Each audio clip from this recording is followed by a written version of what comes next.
Two Republican candidates are trying to flip a central Illinois House district red, and they have similar sounding platforms. Secure the border, finish the wall. We shut the border down. We let only people who apply legally in. You'll meet the candidates just ahead on WGLT's Sound Ideas.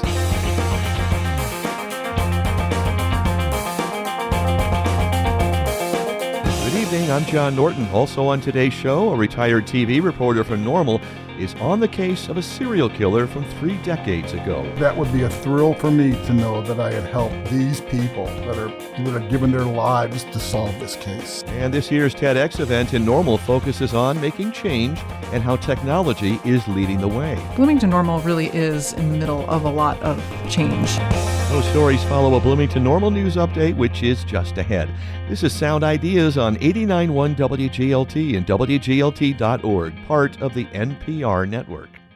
Support for WGLT comes from Bloomington Normal Audiology. Here My Story continues with local patients Ralph and Carol Weisheit. I was actually going to add that was one of the reasons that you went, was because I kept saying, you're not listening to me. And she thought it was my hearing. Yeah. See what I got to live with? Ralph and Carol's full story can be found at bnaudiology.com.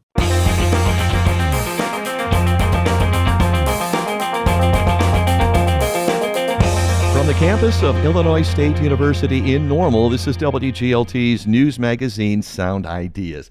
Good evening, I'm John Norton. 2 candidates are vying for their shot at taking on Democratic first-term Representative Eric Sorensen in the 17th Congressional District. That spans north of Bloomington Normal, west through Peoria to the Quad Cities, and then north to Rockford.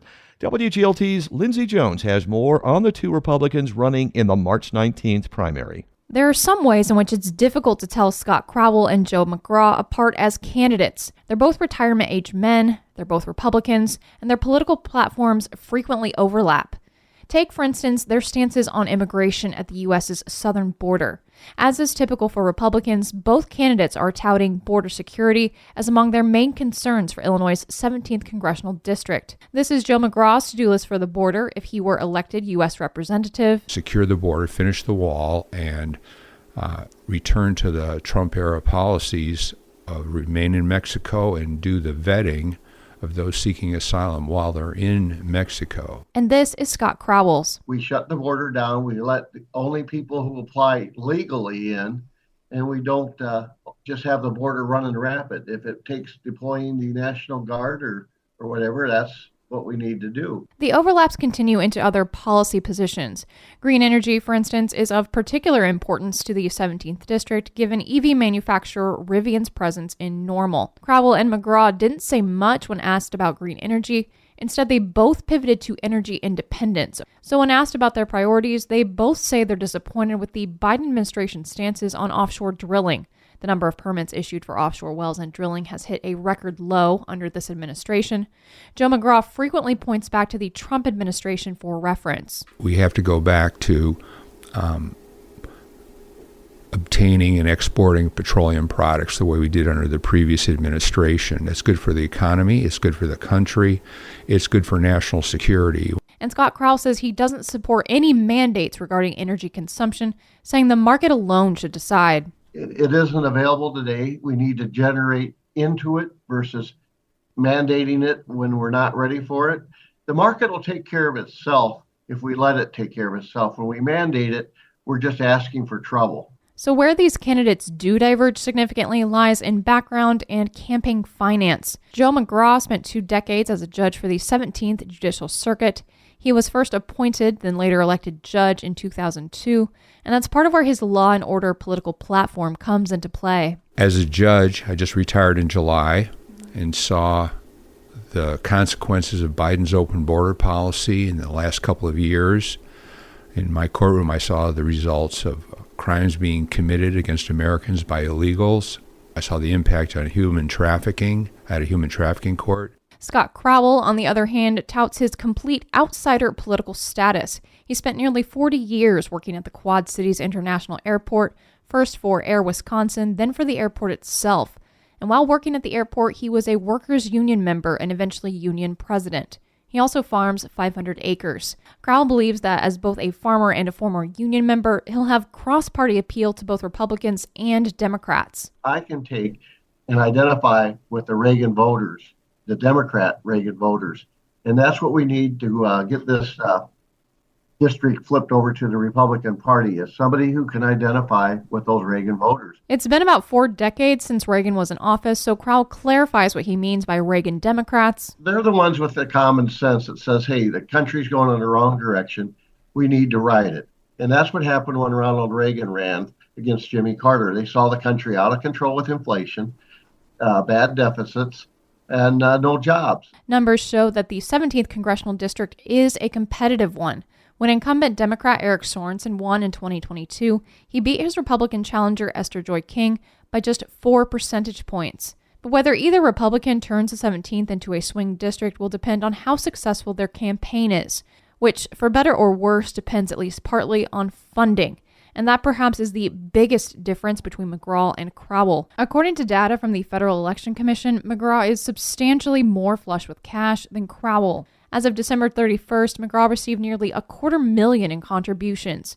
Receipts indicate the money comes from a mix of individual donors, but also political groups like Common Sense McLean County, Grow the Majority, and the American Revival PAC, which funds Republican House Speaker Mike Johnson as well. Crowell has far less in the bank. Of the total $62,000 reported by the FEC on December 31st, most of that came from a loan. Just a few $1,000s were actual donations, and contributions are mostly from individuals. Financially, it seems, the party has backed only one of the 2 Republicans running for the 17th Congressional District. I'm Lindsay Jones. Only one of the 2 Republicans running in the 17th Congressional District has snagged the endorsement of former State Representative Dan Brady. Brady has endorsed Joe McGraw. Early voting is underway ahead of the election in 2 weeks. You can get more information about all the primary races at wglt.org/election 2024. The town of Normal exploring whether it wants to keep any more smoke shops from setting up in Uptown. You'll hear from Mayor Chris Coos on that and much more tomorrow on Sound Ideas, plus a conversation with country music superstar Lee Brice. That's ahead of his sold-out concert in Bloomington this weekend. People who get out of prison often have a hard time finding a job. A program in Texas trying to make that easier. Next time on Marketplace. Listen to Marketplace beginning at 5:30 this afternoon on WGLT, sponsored by SEFCU. We look at the results from Super Tuesday. What comes next for Nikki Haley as Donald Trump expects a victory in most states? That's on the next Morning Edition from NPR News. I'm co-host Dave Martinez. Join us for Morning Edition weekdays from 4 to 9 a.m. on WGLT. This is Sound Ideas, WGLT's news magazine. I'm John Norton. Bob Cipher spent his career as a news reporter for CBS affiliate KMOV in St. Louis, including an unusual murder in nearby St. Charles, Missouri in 1992. As retirement loomed, he was asked to join one last-ditch effort to find a serial killer. That's 3 decades after the case went cold. Detectives convened a task force in 2021 to review the case and retest evidence using new DNA technology. Cyphers embedded himself with the task force as a reporter. Cyphers interviewed witnesses and family members of the 6 people killed in 5 retail stores along I-70. He looked for links to other serial murder cases that looked similar to the I-70 killer, and he wrote a book based on a 7-part feature aired on KMOV. Cyphers retired and now lives in Normal. He stopped by WGLT to talk with Lauren Warnicki at the tail end of a media tour promoting Dead End inside the hunt for the I-70 killer. Usually you retire and you dream about going to Florida and the waves. Our grandbabies are here. And so here we are in the cornfields of Normal, Illinois. The first thing I want to know is about the decision of this task force that came together 30 years after the crimes, and the decision of the task force to involve the press. And by press, I mean you. The police officers who had worked the original cases that may have retired, the new officers that are handling the case now, they brought in the FBI, they brought in ATF and DNA, and they wanted to take one last crack at it. And so they called me one day and said, come on by, let's talk. And could you provide more than a one-track thing? Why they chose me? I'd been there a long time. In media, people come and go. In journalism, you move up and you move around. I elected to stay and raise a family. I had contacts. I knew people. When you develop sources over time, they're not going to be sources for very long if you don't treat them right. And maybe I had a reputation over time for being in St. Louis for such a long period of time that I built up enough trust there. When you first learned about this case in 1992, at that point, did they realize that this was connected to serial murders? No. Okay. St. Charles is what connected it when they got the ballistic reports. Mm-hmm. And they realized the ballistic reports came in St. Charles, and it was the goofy gun. Yeah. The Irma Werke gun. And it was like unbelievable, And then as they start nosing around, has anybody else ever had a crime that had the Irma Werke gun? And keep in mind, 30 years ago, there was no internet. Communication from police departments was non-existent. But then they realized, oh yeah, we just had that ballistics here in Indy, and here in Terre Haute, and here in Wichita, all in the same month. And then they realized we had the serial killer. When in your consciousness did it kind of, I don't want to say fade away, but I guess run cold, both in the news cycle and also in the police department? Yeah. St. Louis is a big town. It's a major market. And the FBI crime results, it's always ranked near the top of the most dangerous homicide cities in the world. So unfortunately, one goes away and the next one's right around the corner. A horrific story. I covered the original story. It was always because I was out there and I was rarely in the field. I was a producer behind the scenes, but I was in the field for this. I always followed it. It was always kind of interesting. But after, you know how it is. Yeah. The show's called 48 Hours. If you don't find a killer, it's kind of tough. And after a few weeks went by, they had nothing until we got the ballistics in. Police did not want to release the information. They felt it was something they had to hold back. And there was a lot of debate going on back and forth.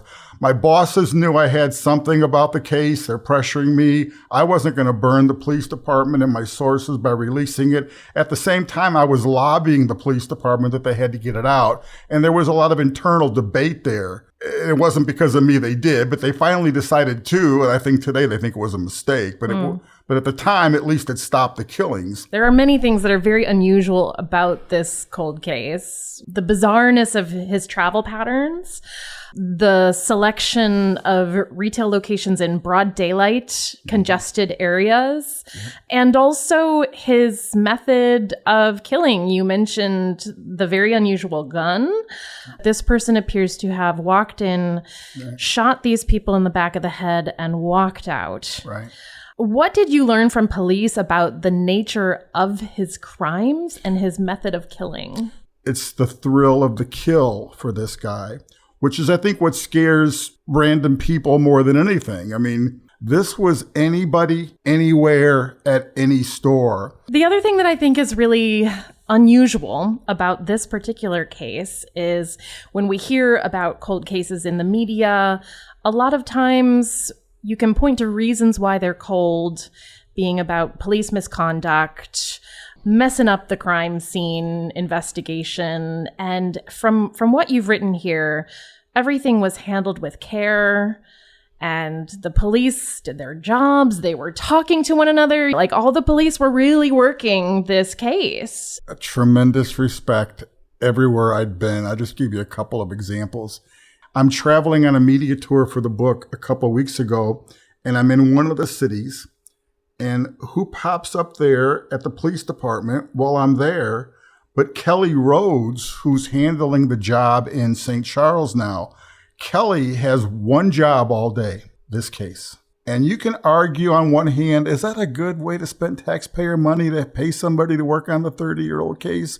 I think it is worth taxpayer money. I think it sends a signal to these families, to these victims, to the public, to the next killer who's thinking about something. The people I've met are so determined how important it would be for them to solve this. And I've made that clear from the beginning. This is the first thing for me. I don't care. I'm not going to make much money on this book. I'm going to probably lose money for what I spend traveling around and stuff.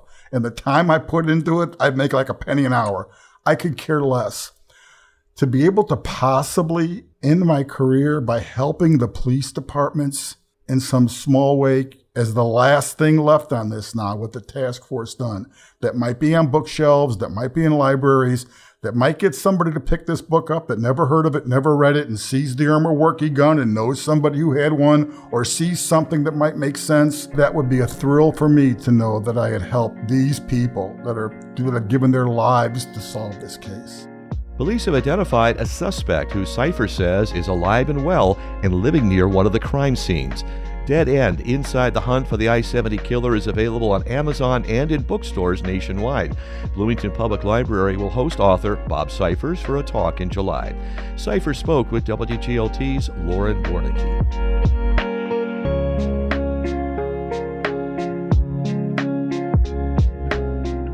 Voters in 17 states and territories cast their ballots on Super Tuesday, the biggest primary day of the year. With more than a third of Republican delegates up for grabs, it may be Nikki Haley's last chance to challenge former President Donald Trump. I'm Mary Louise Kelly. Join Scott Jetro and me for live special coverage from NPR News. Election 2024. Get closer to the issues. Get closer to your vote. Listen this evening at 7 on 89.1 WGLT. Wouldn't it be great if there was a podcast to catch up on Bloomington Normal news, but it was short? So you could listen while making breakfast or exercising or driving to work? So you could hear the biggest McLean County story of the day, some headlines and the day's calendar, then get on with your day feeling informed? Well, that's WGLT's The Leadoff. I'm host Ryan Denham. Subscribe to our weekday morning podcast on Apple, Spotify, Google, or wherever you get your podcasts. Stories and conversations around Bloomington Normal and McLean County. This is WGLT's Sound Ideas. TEDx Normal is back for another year with a larger list of speakers and a new location. Kate Harold Brown is the curator for the annual speaker event. It's scheduled for Saturday, April 20th from 10 to 1 at the Asroth Community Education Center at Heartland Community College. In this conversation with WGLT student reporter Eric Dito, Harold Brown says the Heartland campus is the ideal location for the TEDx theme and its 10 presenters. This year, the theme is making change. This is a theme that we came up with, really talking about AI. We said, we want to do some kind of event around AI.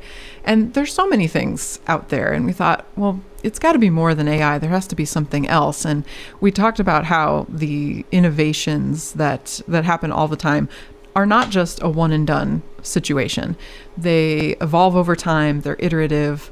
Things build. And so the theme making change, it's in progress, right? It's not made change or we have made change, it's already done. We're in the process. So we encouraged our speakers to come up with big ideas and talks that revolve around what happens as a work in progress. How can you track the change that's already been made? How do you move forward and sort of in the middle? And I think that Bloomington Normal really is in the middle of a lot of change. The housing situation, different construction and growth and expansion. And how do we tell that story from inside the change rather than looking back and going and say, oh, we did that? What are you hoping people who attend the event can take away from it after they've gone? I hope that they will take away how exciting it is to be in this community right now. Certainly with the opportunities for growth come some challenges, and that can be frustrating. I think that is part of making change, is that it's not quite finished yet, and there's a tension or a drive or a want for it to just be completed. And when people leave the TEDx event, I hope they realize how many great things we have going on in our community right now, and actually recognize the opportunity to be a part of it as it's happening now. You've mentioned community a couple times. How can something like this sort of foster a sense of together with people who go and not even necessarily people who attend, just people around this community? So we have this regional reach, and it can foster community because whether you're at the event and able to speak to the speakers or to other people attending or watching them later, it's, certainly a great thing to say, oh, wonderful things are happening in the Bloomington Normal community, but also the getting involved, the leaving with, I think, a sense of pride. That is what builds community and belonging. And we have speakers talking about all different topics, technology and otherwise, labor protests, music, simulations in chemistry, actually AI, what it's like to thrive in South Asian communities, LGBTQ community, and actually, one of our talks is about why Bloomington Normal is the best place to survive an apocalypse. So that sense of community is not just, this is who we are as individuals, but wow, we have a lot of different people who are working on a lot of different things.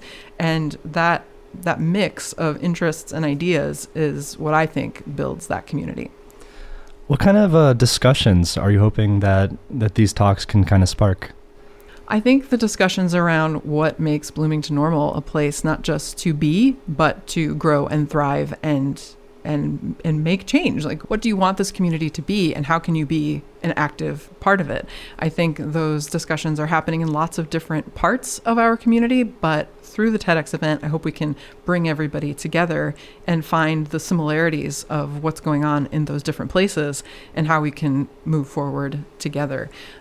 I think that there's always a discussion of, why did you stay? I'm one of those folks who came to Bloomington Normal to go to ISU, and I never left. And so there's a sort of bloom where you're planted. And I know that there's a lot happening with the Economic Development Council asking that same question. Why do people stay in Bloomington Normal? And for transplant folks coming from other places, why do they stay? And I think that's a really big question. And for those of us who have stayed, we have an answer, and we're here. There's something great about the community that's kept us. But I think being able to articulate that is something that an event like this can help with.